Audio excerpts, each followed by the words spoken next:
আমি লিখ করতো কমিশন নির্বাচন করছে, আবার ওই মুন্সির থেকে 7 লাখ টাকা নিয়ে আবার সে বসে গেছে।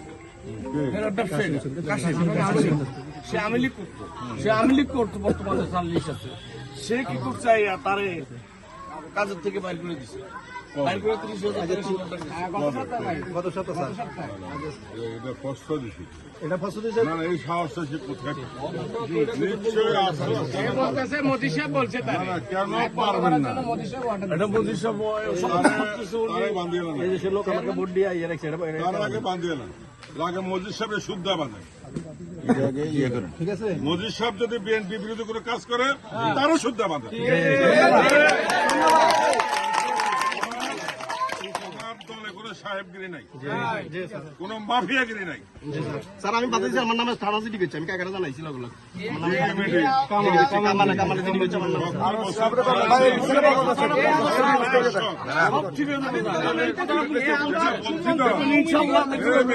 বলে গেছি সুস্পষ্ট ভাষা, 17 বছর কষ্ট করছে।